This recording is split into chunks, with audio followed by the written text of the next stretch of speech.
일어나셔서 우리를 부르시는 하나님께로 나아갑시다. 하나님의 말씀은 우리의 발걸음을 비춰주시며 우리가 걷는 길의 빛이 되십니다. 우리를 진리로 이끄시는 하나님께 사도신경으로 신앙을 고백합니다. 나는 전능하신 아버지 하나님, 천지의 창조주를 믿습니다. 나는 그의 유일하신 아들 우리 주 예수 그리스도를 믿습니다. 그는 성령으로 잉태되어 동정녀 마리아에게서 나시고 본디오 빌라도에게 고난을 받아 십자가에 못 박혀 죽으시고 장사된 지 사흘 만에 죽은 자 가운데서 다시 살아나셨으며 하늘에 오르시어 전능하신 아버지 하나님 우편에 앉아 계시다가 거기로부터 살아있는 자와 죽은 자를 심판하러 오십니다. 나는 성령을 믿으며 거룩한 공교회와 성도의 교제와 죄를 용서받는 것과 몸의 부활과 영생을 믿습니다. 아멘.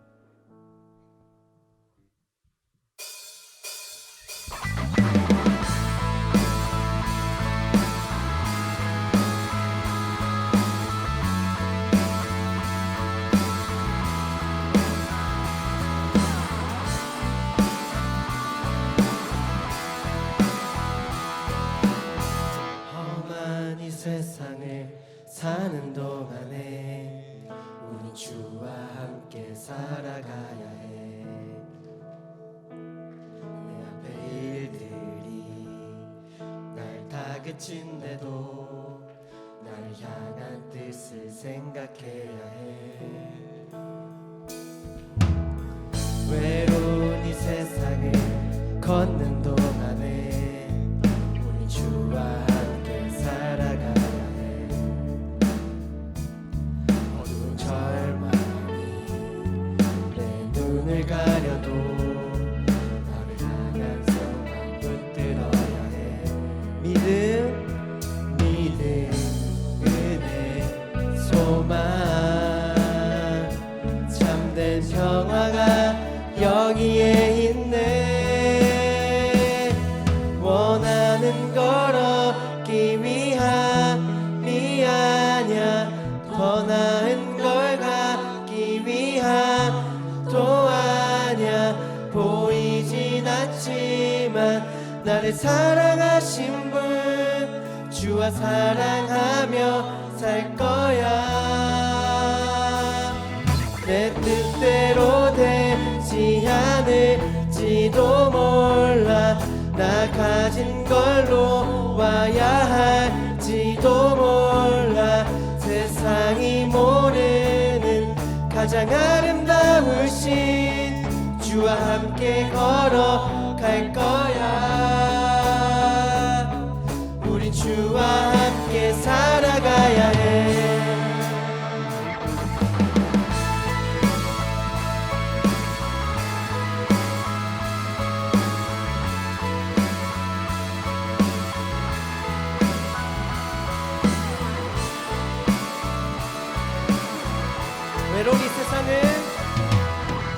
외로운 이 세상을 걷는 동안에 우리 주와 함께 살아가야 해.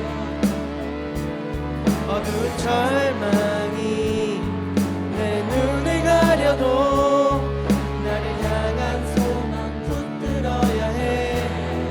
믿음, 은혜, 소망,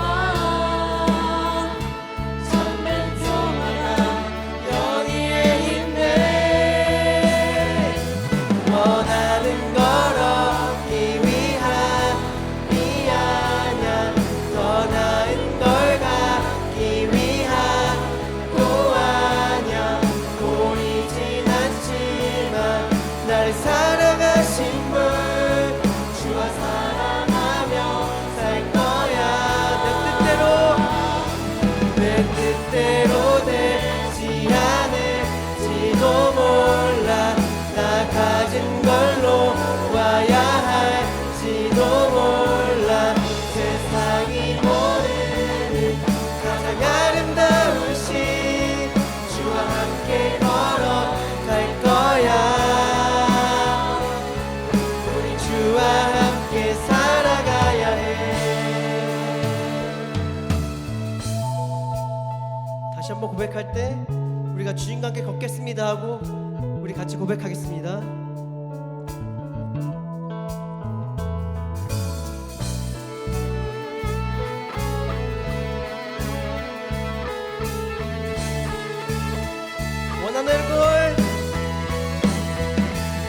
원하는 걸 얻기 위함이 아냐 더 나은 걸 갖기 위함도 아냐 보이진 않지만 나를 사랑하신 분 주와 사랑하며 살 거야 내 뜻대로 되지 않을지도 몰라 나 가진 걸 놓아야 할지도 몰라 세상이 모르는 가장 아름다우신 주와 함께 걸어갈 거야 우리 주와 함께 살아가야 해 아멘.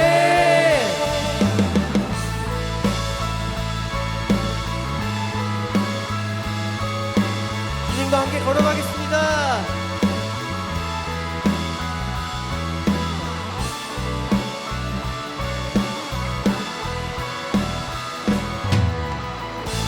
함께 주님께 영광의 박수 올리겠습니다.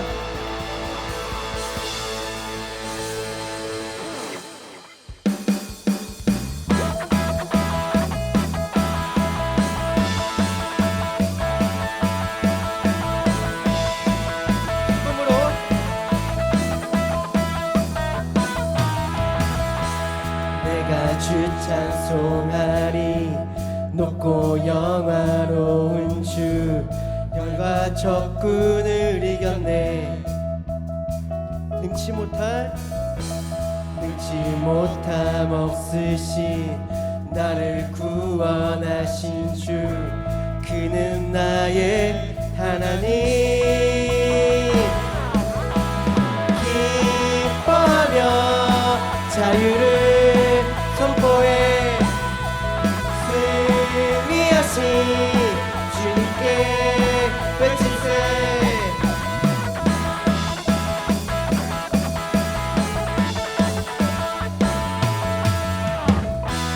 내가 주 찬송하리 높고 영화로운 주 말과 적군을 이겼네 능치 못함 없으신 나를 구원하신 주 그는 나의 하나님 기뻐하며 자유를 선포해 승리하신 주님께 외치세 기뻐하며 자유를 선포해 승리하신 주님께 외치세 나는 자유해 나는 기뻐해 주 안에서 나 뛰놀리 나는 자유해 나는 자유해 나는 기뻐해 주 안에서 나 뛰놀리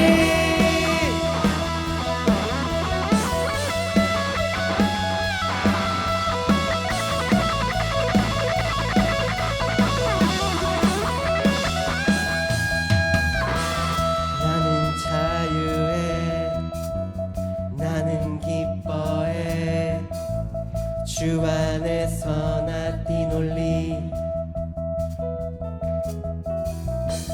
나는 자유해 나는 기뻐해 주 안에서 나 뛰놀리 목소리로만 나는 자유해 나는 기뻐해 주 안에서 나 뛰놀리 나는 자유해 나는 기뻐해 주 안에서 나 뛰놀리 One, two, three, four. 나는 자유해. 나는 기뻐해. 주 안에서 나 뛰놀리. 나는 자유해. 나는 자유해. 나는 기뻐해. 주 안에서 나 뛰놀리.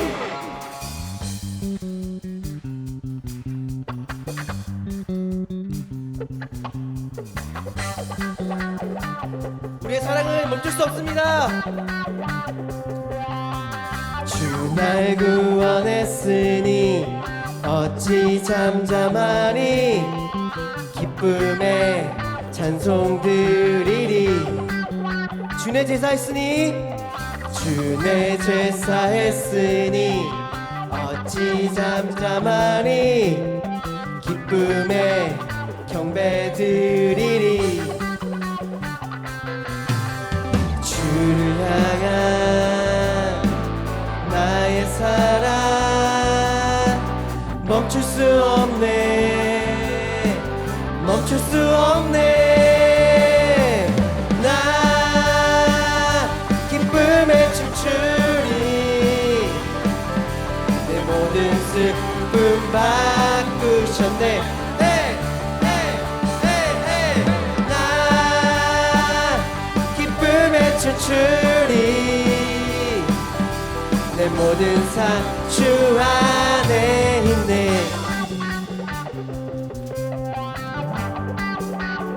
주 날 구원했으니 주 날 구원했으니 어찌 잠잠하니. 기쁨에 찬송 드리리. 주내 제사했으니 주내 제사했으니 어찌 잠잠하니. 기쁨에 경배 드리리. 주를 향한 나의 사랑 멈출 수 없네. 멈출 수 없네. 나 기쁨에 춤추리. 내 모든 슬픔 바꾸셨네. Hey, hey, hey, hey. 나 기쁨에 춤추리. 내 모든 삶 주 안에 있네.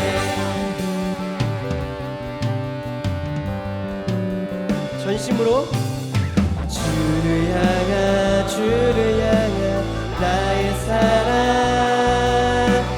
멈출 수 없네. 멈출 수 없네. 주를 향한 나의 사랑 멈출 수 없네. 멈출 수 없네. 나 기쁨에 춤추리. 내 모든 슬픔 바꾸셨네. Hey, hey, hey, hey. 나 기쁨에 춤추리. 내 모든 삶 주 안에 있네. 나 기쁨에 춤추리.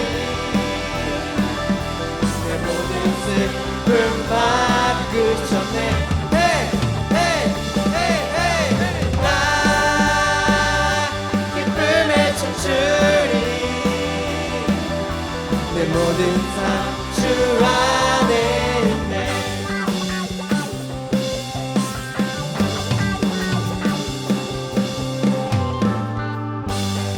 주를 향한 사랑을 멈출 수 없습니다. 아멘.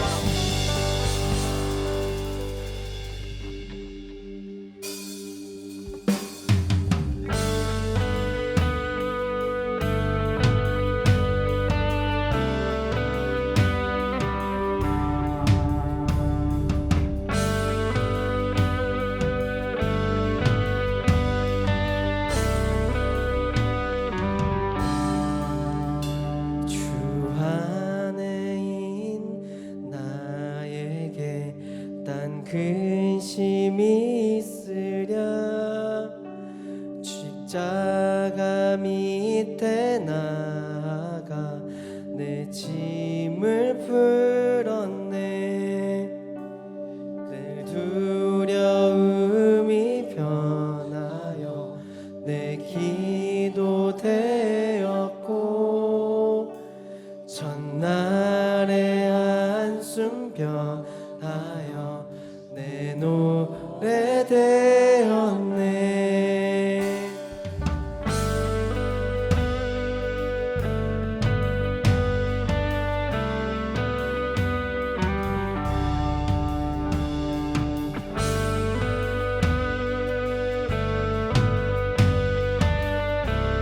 내 주든 자비하셔서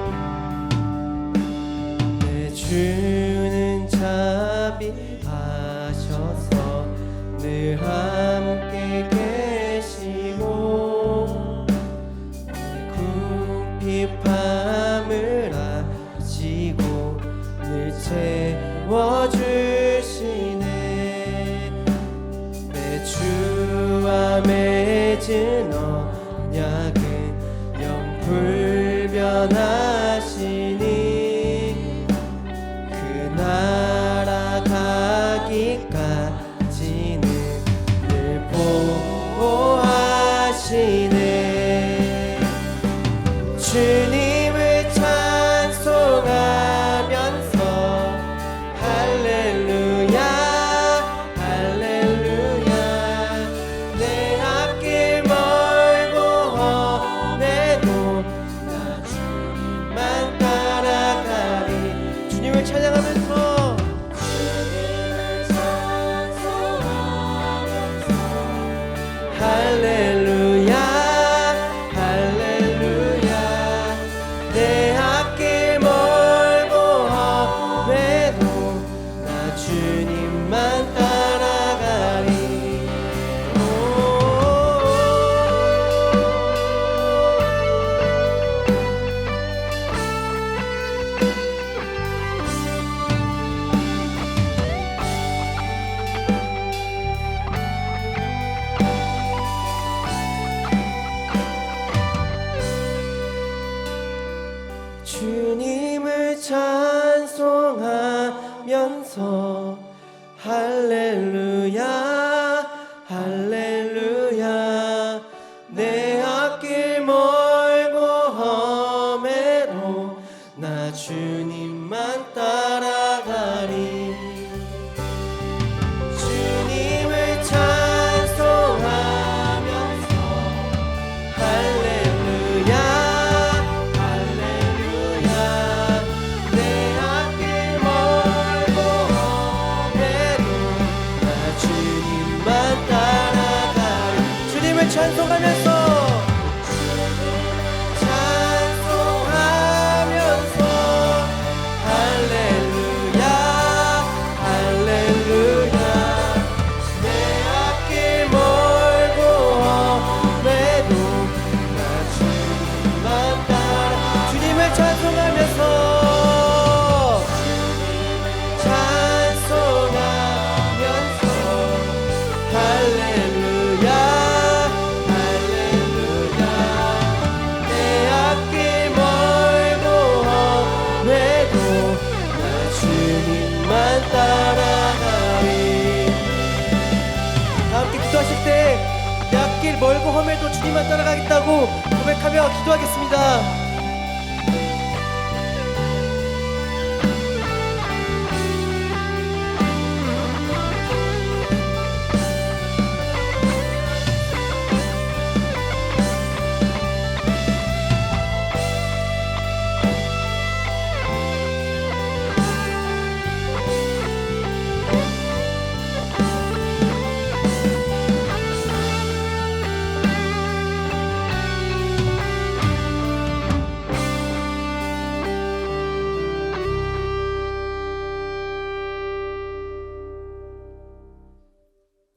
기도드리겠습니다. 하나님 아버지, 오늘도 이 자리에 모여 함께 예배드릴 수 있게 하여 주심에 감사드립니다. 이 시간 우리가 드리는 예배가 성령의 인도하심을 따라 우리의 삶과 마음이 변화될 수 있는 예배가 되게 하여 주시옵소서. 이번 한 주도 주님의 사랑과 은혜 안에서 지켜주시고 인도해 주심에 감사드리며 우리의 삶이 날마다 하나님을 기쁘시게 하는 예배가 되기를 소망합니다. 신실하신 주님, 모든 불의에서 우리를 깨끗하게 하시는 주님 앞에 이 시간 우리의 죄를 고백합니다. 세상 속에서 연약한 우리를 긍휼히 여겨주시고 그리스도인답게 살아갈 수 있도록 새롭게 하시며 정결한 마음으로 주님께 나아가게 하여 주시옵소서. 어려움과 두려움 속에 있는 이들에게는 주님께 의지하며 주님의 뜻을 기다릴 수 있는 믿음을 주시고 기쁨의 자리에서는 더욱 주님을 찬송하며 그 은혜의 기쁨을 나누게 하여 주시옵소서. 모든 상황 속에서 주님과 동행하며 우리를 사랑하신 것처럼 서로 사랑하고 매일의 삶에서 감사를 발견하는 기쁨을 누리게 하여 주시기를 소망합니다. 주님, 2025년을 마무리하며 2026년을 준비하고 있는 우리 정릉교회 청년부를 위해 기도합니다. 새롭게 세워지는 주님의 자녀들에게 복음을 전하게 하시고 사랑과 진리로 공동체를 섬길 수 있는 믿음을 허락하여 주시옵소서. 서로 격려하며 주님의 사랑 안에서 하나 되게 하시고 사역자의 발걸음이 주님의 뜻에 따라 인도되게 하여 주시기를 기도드립니다. 정릉교회가 하나님께 영광을 돌리며 세상에 복음을 전하는 사명을 잘 감당할 수 있도록 항상 함께하여 주실 것을 믿습니다. 웰커밍팀, 미디어팀, 새가족팀, 선교팀을 비롯하여 예배 가운데의 모든 섬김의 손길들을 기억하여 주시고 그들에게 주님의 은혜와 평강이 넘치게 하여 주시옵소서. 봉사와 기도가 모여 우리 청년부를 더욱 강건하게 해주실 것을 믿습니다. 이리스 찬양팀과 할렐루야 찬양대가 드리는 찬양을 오직 하나님께만 드리오니 그 찬양을 기쁘게 받아주시고 주님의 이름이 높임받기를 원합니다. 주님, 전투사님의 말씀을 통하여 우리의 마음을 열어주시고 지친 자들에게는 위로가 되고 방황하는 자들에게는 길을 보여주는 귀한 말씀이 되게 하여 주시옵소서. 모든 예배의 감격과 고백이 우리의 삶의 현장에서 이어지기를 간절히 원합니다. 이 모든 말씀 우리를 위해 십자가에서 죽으시고 다시 사신 예수 그리스도의 이름으로 간절히 기도드립니다. 아멘.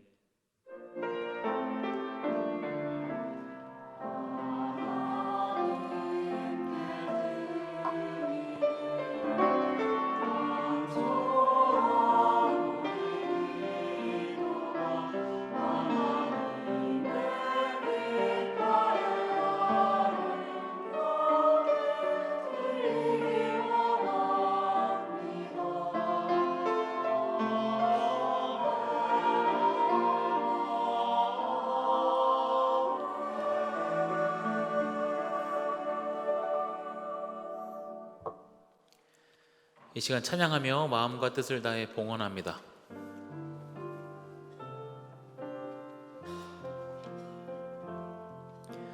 나의 모습, 나의 소유, 주님 앞에 모두 드립니다. 모든 아픔, 모든 기쁨, 내 모든 눈물 받아주소서.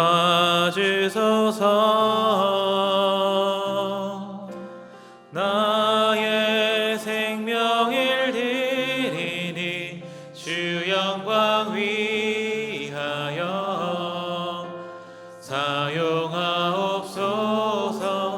내가 사는 날 동안에 주를 찬양하며 기쁨의 제물 되리. 나를 받아주소서.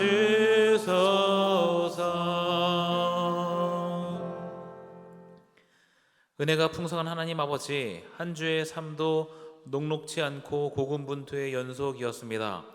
그런 우리의 삶에 지치지 않게 힘을 더하시고 하나님의 은혜를 따라 사는 삶을 살게 하심에 감사드립니다. 하나님께 나올 때 우리 소득의 10분의 1을 올려드립니다. 또한 감사의 마음을 담아 감사 예물도 올려드립니다. 우리의 삶을 살피시고 항상 하나님 안에서 살아가게 하옵소서. 우리 주 예수 그리스도의 이름으로 기도드리옵나이다. 아멘. 이 시간 서로를 향해 축복하며 함께 찬양합니다.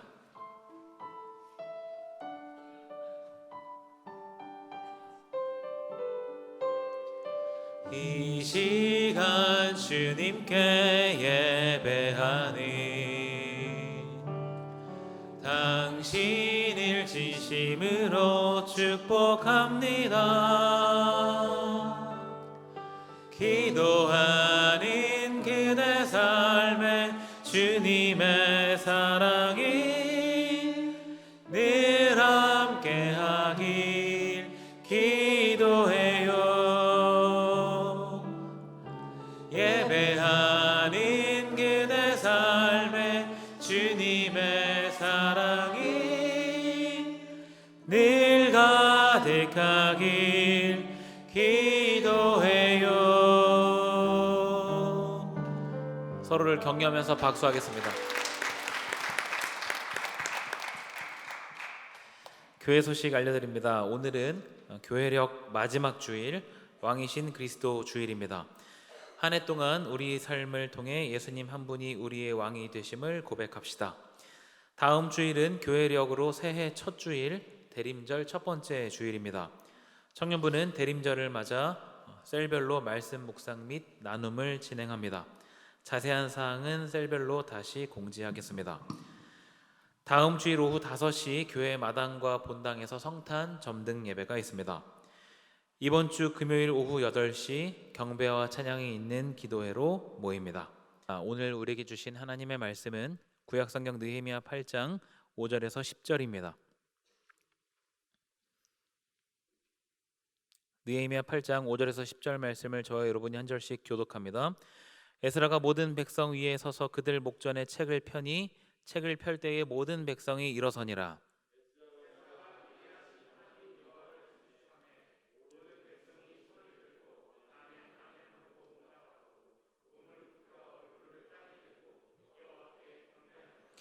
예수아와 바니와 세레바와 야민과 악굽과 사부대와 호디아와 마아세아와 그리다와 아사랴와 요사밧과 하난과 볼라야와 레위 사람들은 백성이 제자리에 서 있는 동안 그들에게 율법을 깨닫게 하였는데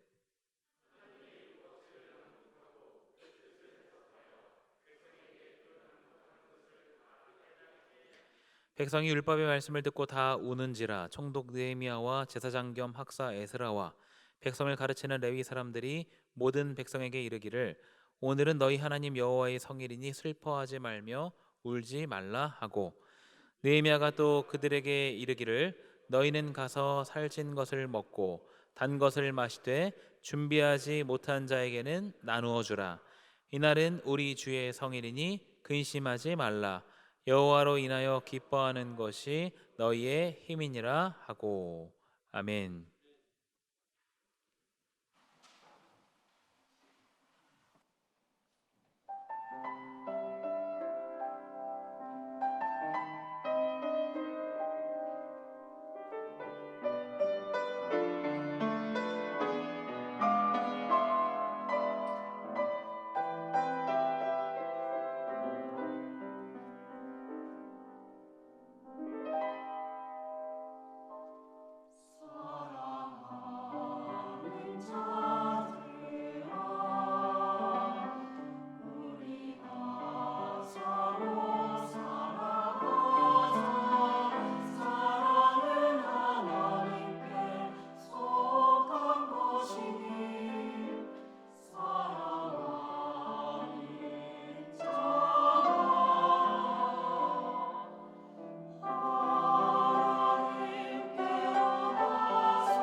아멘.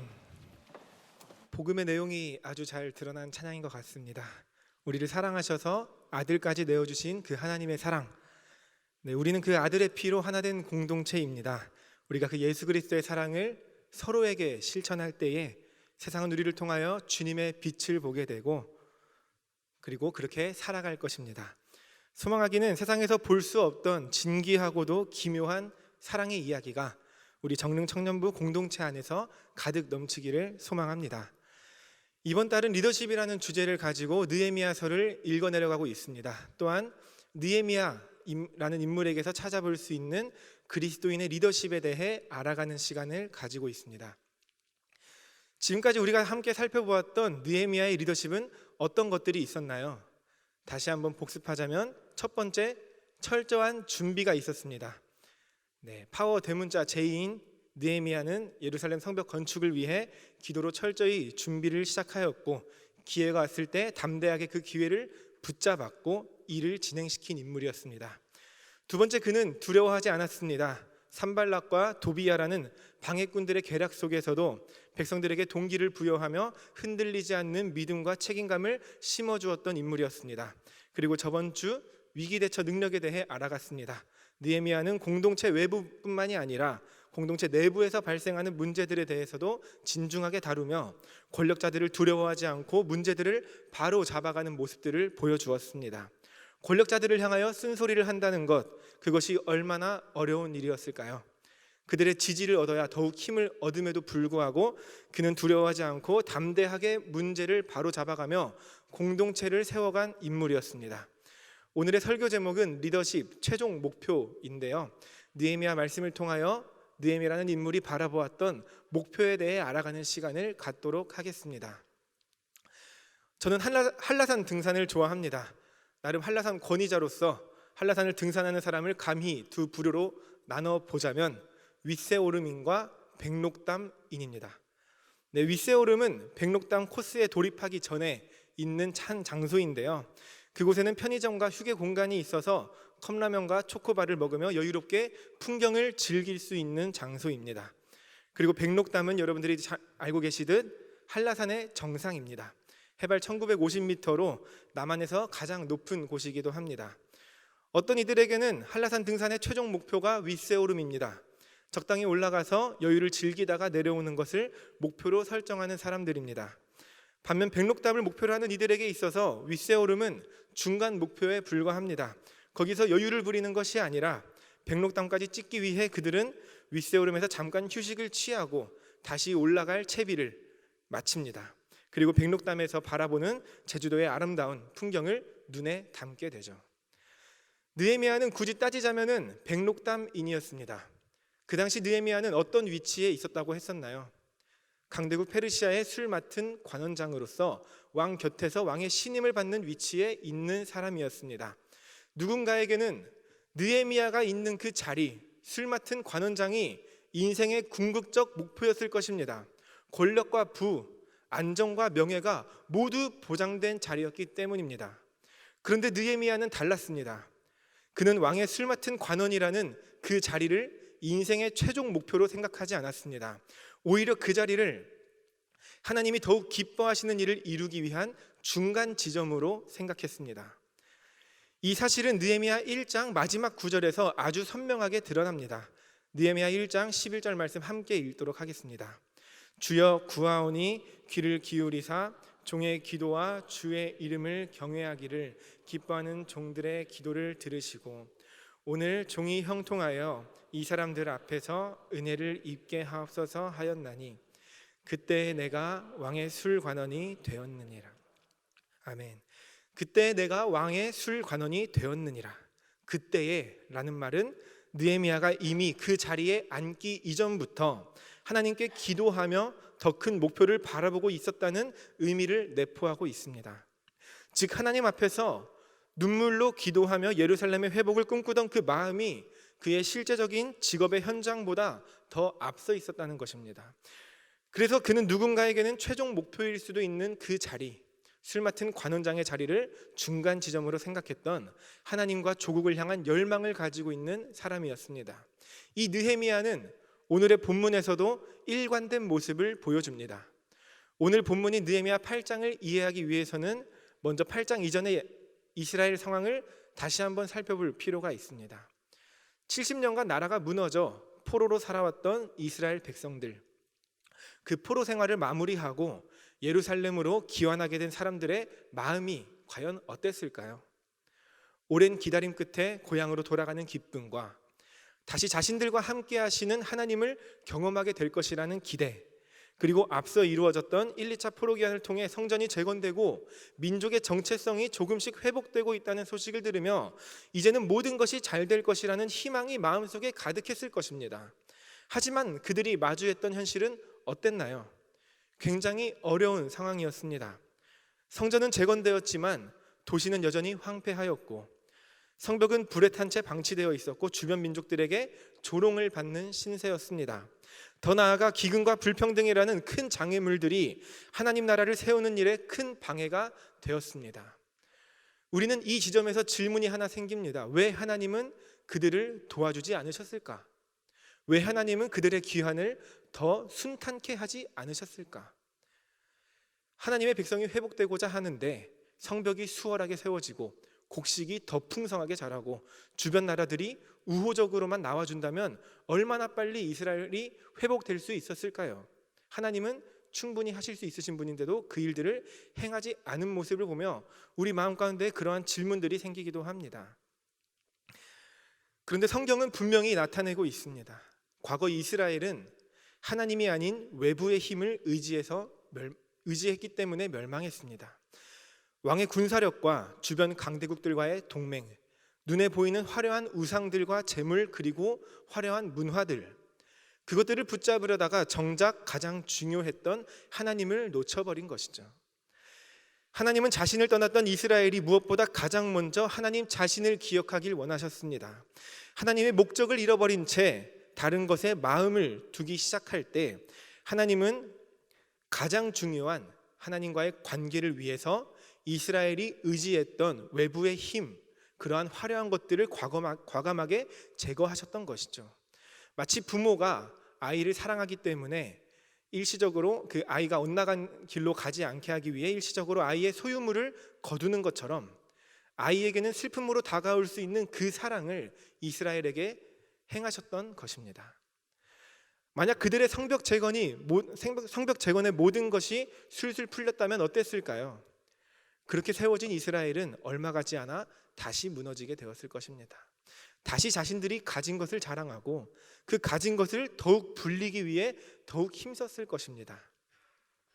하나님은 이스라엘이 아무것도 가지지 않은 그 황폐한 자리 가운데에서 그들이 한 가지 기억하길 원하셨습니다. 말씀, 하나님의 사랑이 담긴 말씀을 다시 기억하길 원하셨습니다. 말씀이 가장 기초가 되어 이스라엘이 그 말씀 위에 굳게 서기를 원하셨던 것이죠. 포로 생활 중 율법이 완전히 사라진 것은 아니지만 이방 나라 포로 생활이었기 때문에 예배의 구조와 체계는 무너져 있었습니다. 포로 이전에 들었던 하나님에 대한 이야기를 구전으로 전할 정도밖에 되지 않았던 것이죠. 포로에서 귀환한 이후에도 모든 공동체를 아우르는 말씀 선포의 장은 열리지 않았습니다. 그렇게 하나님은 그 황폐함 속에서 그들과 함께 하시며 그들이 말씀으로 일어날 수 있도록 역사하고 계셨습니다. 결코 그들의 어려움을 방치하거나 그들이 앞으로 나아갈 수 없게 걸림돌을 설치하신 것이 아니라 더 중요한 것을 바라볼 수 있도록 그들의 외적인 환경들을 제거해 나가신 것이죠. 그리고 그 역사의 주역으로 느헤미야를 선택하셨습니다. 그래서 느헤미야는 성벽 재건에 힘을 더욱 썼던 것 같습니다. 성벽이 세워지면 백성들이 안전하게 모일 수 있는 예배의 자리가 회복될 것이기 때문입니다. 그 일을 진행시키기 위해 느헤미야는 지난 2주의 말씀 가운데에서 외부의 방해를 막아냈고 내부의 불의를 바로잡으며 가난한 자들과 소외된 자들을 돌보았습니다. 그리하여 성벽이 세워지는 동안 온 공동체가 하나님께 돌아갈 수 있는 내적인 토대를 마련한 것이죠. 외부적으로 보이는 성벽을 넘어서 그들의 내면 가운데에서 무너졌던 하나님 나라의 공의를 실현시키며 느헤미야는 세워나간 것입니다. 이스라엘 백성들은 느헤미야가 하나님의 율법을 삶으로 실천하는 모습을 보는 과정 가운데에서 말씀을 향한 갈망이 더욱 뜨거워져 갔을 것입니다. 듣기만 했던 그 율법에 대한 내용들이 느헤미야와 그와 함께했던 리더십들을 통하여서 그 나라 가운데 실현되는 것을 바라보며 말씀을 향한 갈망이 더욱 뜨거워졌을 것이란 말이죠. 이것이 황무지와 같은 그 상황 속에서 하나님이 그들을 다시 일으키시며 세우시는 방법이었습니다. 그리고 마침내 성벽이 완성되고 도시가 안전해지자 백성들은 스스로 말씀 앞에 모입니다. 느헤미야 8장 2절에서 3절 제가 읽어드리겠습니다. 일곱째 달 초하루에 제사장 에스라가 율법책을 가지고 회중 앞 곧 남자나 여자나 알아들을 만한 모든 사람 앞에 이르러 수문 앞 광장에서 새벽부터 정오까지 남자나 여자나 알아들을 만한 모든 사람 앞에서 읽음에 뭇 백성이 그 율법책에 귀를 기울였는데, 이렇게 오늘의 본문이 시작되고 에스라가 말씀을 읽기 시작할 때 백성들은 하나님의 음성을 듣는 감격에 압도됩니다. 말씀의 빛이 그들의 마음 깊은 곳을 비추자 그동안 잊고 살며 희미해졌던 죄악들이 드러나기 시작했고, 하나님의 은혜가 얼마나 크고 넓은지 깨닫게 되며 그들은 하나둘 울기 시작했고, 그리고 곧 온 백성이 슬퍼하며 울기 시작합니다. 얼마나 아름다운 광경인가요? 몇십 년 만에 모여서 함께 말씀을 듣고 자신의 죄를 깨닫고 뉘우치는 장면입니다. 그럼 된 거 아닌가요? 모두가 마음의 방향을 하나님께로 돌렸다면 된 거 아닐까요? 바로 이 지점에서 이스라엘 공동체에는 리더의 역할이 필요했습니다. 그날은 여호와의 성일이었습니다. 느헤미야 8장 1절의 전반부입니다. 이스라엘 자손이 자기들의 성읍에 거주하였더니 일곱째 달에 이르러 모든 백성이 일제히 수문 앞 광장에 모여. 일곱째 달에 이른 날, 그날은 레위기 23장과 민수기 29장에 기록된 절기 규정을 따르는 날이었습니다. 레위기 23장 23절에서 25절의 말씀입니다. 여호와께서 모세에게 말씀하여 이르시되 이스라엘 자손에게 말하여 이르라. 일곱째 달 곧 그 달 첫날은 너희에게 쉬는 날이 될지니 이는 나팔을 불어 기념할 날이요 성회라. 어떤 노동도 하지 말고 여호와께 화제를 드릴지니라. 민수기 29장 1절과 6절의 말씀입니다. 일곱째 달에 이르러는 그 달 초하루에 성회로 모이고 아무 노동도 하지 말라. 이는 너희가 나팔을 불 날이라. 그 달의 번제와 그 소제와 상번제와 그 소제와 그 전제 외에 그 규례를 따라 향기로운 냄새로 화제를 여호와께 드릴 것이니라. 여기서 말하는 어떠한 노동도 하지 말라라는 말은 손가락도 까딱하지 말라가 아니라 더 중요한 것을 기억하라는 말입니다. 일상의 생업을 잠시 내려놓고 안식을 취하며 하나님을 기억하고 기뻐하라는 의미를 담고 있는 것이죠. 더욱 중요한 것이 무엇인가, 우리 삶의 이유가 무엇인가에 대해 기억하는 날이라는 것입니다. 또한 화제라는 것은 제물을 불로 태워서 하나님께 올려드리는 제사입니다. 하나님에 대한 기쁨과 감사의 반응을 표현하는 제사였던 것이죠. 그것은 하나님이 받으시는 기쁨의 예배였습니다. 이에 따라 여호와의 성일에는 하나님을 기뻐하며 하나님을 기억하는 것이 말씀에 더욱 합당한 그들의 모습이었습니다. 그렇다면 우리는 오늘 본문 속에서 느헤미야가 외쳤던 여호와의 성일이니 슬퍼하지 말라의 의미를 더욱 분명하고 깊게 이해할 수 있습니다. 여러 우여곡절 끝에 성벽이 완성되었고 백성이 하나로 모여 예배하고 오랜만에 말씀을 들으며 감격에 겨워 울고 있는 그 장면, 겉으로는 굉장히 아름다운 모습입니다. 이제는 모든 것이 제자리를 찾는 것처럼 보였을 것입니다. 그런데 바로 이 감동의 순간이 공동체 전체가 다시 흔들릴 수도 있는 위험한 순간이었다는 것이죠. 그들을 움직이는 것이 인간의 감정이 될 수도 있었습니다. 왜냐하면 그날은 평범한 일상이 아니라 하나님이 정하신 절기, 곧 여호와의 성일 나팔절이었기 때문입니다. 그날은 죄책감에 머물며 슬퍼하는 날이 아니라 하나님이 우리를 기억하셨음을 기뻐하는 날이며 새로운 시작을 선포하며 감사하는 날이었습니다. 즉 그 날에 걸맞는 그들의 반응은 눈물이 아니라 기쁨이었고 애통함이 아니라 감사였으며 자책이 아니라 하나님을 찬양하는 것이었습니다. 하지만 백성들은 갑자기 터져나오는 죄책과 깊은 감정의 골에서 그 뜻과 의미를 잊었던 것입니다. 만약 그들이 그 자리에서 계속해서 울면서 죄책감을 느꼈다면 어떻게 됐을까요? 예루살렘은 또다시 하나님 중심의 나라가 아니라 인간의 감정 중심의 공동체가 되었을 것입니다. 감동이 기준이 되고 눈물이 기준이 되고 정작 하나님이 원하시는 때와 방식에 대해 순종하는 모습은 흐트러지는 공동체가 되었을 것입니다. 느헤미야와 에스라는 하나님이 주신 절기의 규례를 기억하였고 이스라엘 백성들이 감정을 넘어서 말씀으로 나아올 수 있도록 선언한 것입니다. 슬퍼하지 말라. 오늘은 여호와의 성일이다. 말씀을 기억하라 말한 것이죠. 바로 이것이 느헤미야가 이스라엘을 향해 붙잡고 있었던 가장 근본적이고도 최종적인 목표였습니다.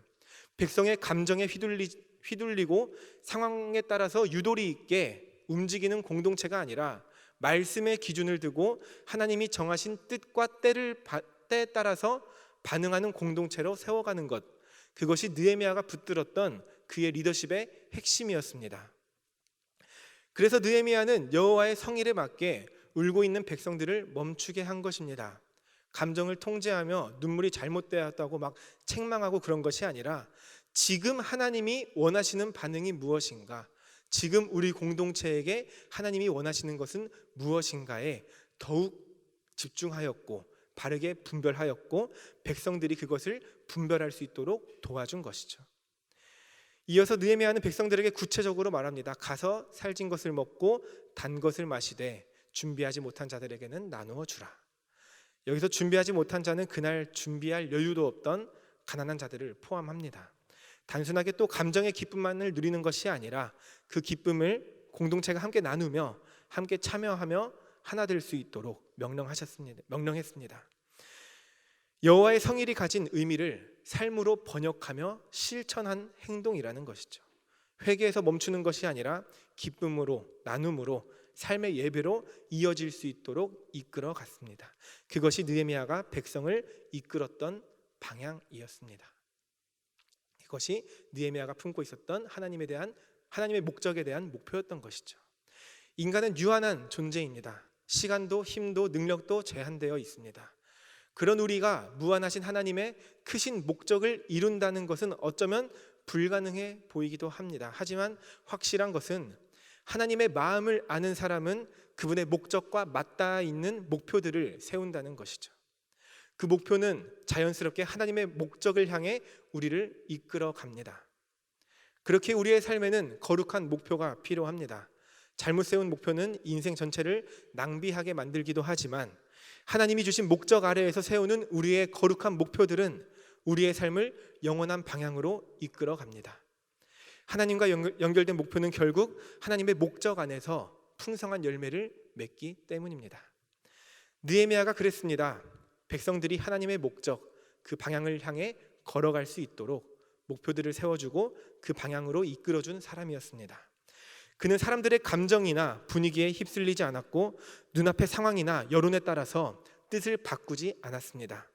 그의 리더십은 철저히 하나님을 두려워하는 리더십이었고 하나님이 진정 원하시는 것이 무엇인지 분별하는 리더십이었습니다. 여기서 여러분들에게 질문을 드립니다. 여러분이 지금 서 있는 자리, 이미 이룬 일들, 그리고 마음 깊은 곳에 품고 있는 그 꿈과 비전들, 그것들은 정말 여러분들의 인생에 있어서 최종 목표인가요? 아니면 하나님께서 여러분들을 더욱 깊은 관계로 인도하시기 위해 잠시 허락한 중간 목표인가요? 우리는 이것을 반드시 분별할 수 있어야 합니다. 그리고 만약 내가 지금 품고 있고 붙잡고 있는 그 목표가 하나님 앞에서 떳떳하지 못하다면, 하나님의 영광과 연결되지 않는다면 우리는 다시금 내 삶을 점검하고 새로운 목표를 세워야 할 때임을 알 수 있습니다. 그리고 그 거룩한 목표를 마음에 다시 세운 여러분들은 이 세상 한복판에서 느헤미야처럼 하나님이 원하시는 길을 걸어가야 하는 사람들입니다. 우리 주변에는 느헤미야 시대와 같이 가난과 불평등의 문제, 정치적 갈등, 사회적 어려움, 그것을 넘어서 자연 환경의 문제, 왜곡된 가치관의 문제 등 수많은 혼란과 복잡한 현실이 펼쳐져 있습니다. 그러나 그 모든 상황 너머에는 늘 하나님이 원하시는, 하나님이 회복시키실 모습들이 내재되어 있습니다. 세상이 바라보지 못하는 방향을 보고 세상이 가지 못하는 길을 걷는 하나님의 목적을 삶으로 드러내는 사람, 그것을 목표로 세우고 실천하는 사람, 그 역할을 감당하는 존재들이 되어야 합니다. 그 일들을 실제 삶에서 실천하는 것은 결코 쉽지 않습니다. 오늘의 본문과 같이 모두가 같은 감정에 빠져서 울고 있을 때 울지 말라, 하나님을 기뻐하라 라고 말하는 일이 얼마나 큰 용기가 필요한 일이었을까요? 느헤미야는 하나님의 말씀을 기준으로 삼고 온전히 믿음으로 그 길을 걸어갔습니다. 그리고 그 믿음으로 성벽 재건을 위해 한 걸음 한 걸음 내디딜 때 하나님께서 어떻게 역사하시는지 두 눈으로 똑똑히 목도했습니다. 그 느헤미야의 경험들은 느헤미야를 다시 붙잡아 줬고 그는 더욱 흔들림 없이 하나님이 주신 길을 걸어갈 수 있었습니다. 오늘 말씀을 준비하며 여러 차례 소름이 끼치는 경험을 했습니다. 노은호 목사님의 인스타 아이디가 무엇인지 아시나요, 여러분? 에스라 노입니다. 아까 여쭤보니까 노은호 목사님께서 가장 좋아하는 성경 인물이 에스라라고 하더라고요. 오늘 본문 5절 함께 읽겠습니다. 에스라가 모든 백성 위에 서서 그들 목전에 책을 펴니 책을 펼 때에 모든 백성이 일어서니라. 오늘 우리는 에스라 노 목사님께서 하나님의 백성 위에 서서 우리 가운데 서서 우리의 목전에 책을 피셨고 우리는 함께 일어나 이 말씀을 읽었습니다. 저는 이 설교를 준비하며 마치 느헤미야 시대의 이 회복의 역사가 지금 여기 우리 공동체 안에서 다시금 실현됨을 느꼈습니다. 오늘 우리가 읽은 느헤미야 본문은 과거에 일어났던 단순한 옛날 전래동화 같은 이야기가 아니라 지금 여기 우리 공동체 안에서 살아 숨쉬고 다시금 일어나고 있는 하나님의 살아 숨쉬는 역사입니다. 그것을 기억하며 리더로서 세상에서 살아가시길 소망합니다. 말씀에서 이스라엘 백성들을 끝까지 책임지시고 그들 안에 언약을 품으셨던 그 하나님의 마음이 성경 말씀에서 끝나는 것이 아니라 우리 지금 이 시간 청년 공동체 가운데서도 신실하게 일하고 계십니다. 우리가 마주하는 현상 너머에 계신 하나님의 진정한 뜻을 분별함으로 거룩한 목표를 세우고 그 목표를 실현시켜 나아가시는 모든 사부예배 성도님들과 청년분들 되시기를 간절히 소망합니다. 함께 기도하겠습니다. 황폐한 땅 가운데에서도 영광을 나타내시는 주님, 오늘 우리 가운데에 느헤미야의 말씀을 통하여 도전을 얻게 하심에 감사를 드립니다. 우리 각 사람이 세상의 기준을 두는 사람이 되지 않게 하시고 상황에 따라 분위기에 따라 자신의 뜻과 신념을 굽히는 것이 아니라 변하지 않는 하나님의 말씀에 순종하며 분별하며 살아가는 자들로 세워주시옵소서. 또한 느헤미야 시대와 같이 우리가 리더로 설 때에 함께하는 동역자들을 세워주시고 한마음 한뜻으로 움직이며 주님의 나라를 세워가는 주의 청년들 되게 하여 주시옵소서. 날마다 우리와 함께 하시는 예수님의 이름으로 기도드립니다. 아멘.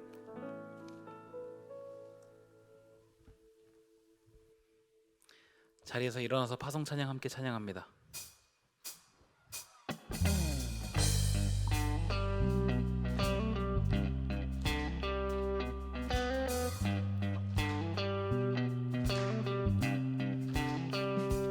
어둠이 무너지고 텅 빈 맘 멈춰설 때 다시 내게 바람 불어오네. 나는 주와 걷겠네. 주 내 맘에 계시니 날마다 빛으로 걸어가네. 늦은 겨울 지나고 짙은 안개 거칠 때 다시 내게 음성 들려오네. 주 나오라 하시네. 햇빛 되게 하시니 나는 주와 함께 걸어가네. 주는 나의 도움 내 등불 되시니 나 두렵지 않네. 도움 내 등불 되시니 나 두렵지 않네. 그 생명 내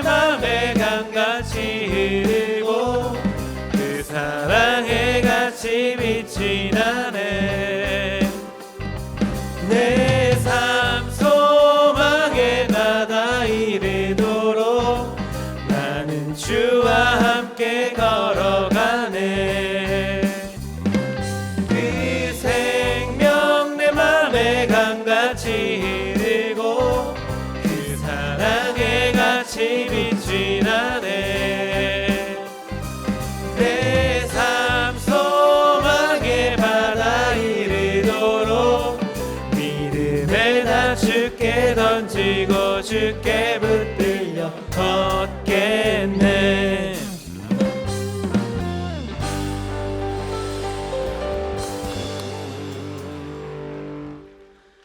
주 예수 그리스도의 은혜와 하나님의 무한하신 사랑하심과 성령의 교통, 교제, 내주하심이 하나님의 회복을 기대하며 주어진 삶의 자리에서 하나님의 백성으로 살아가기로 다짐하는 우리 청년들, 성도들 위해 이제로부터 영원토록 함께 하옵시기를 간절히 축원하옵나이다.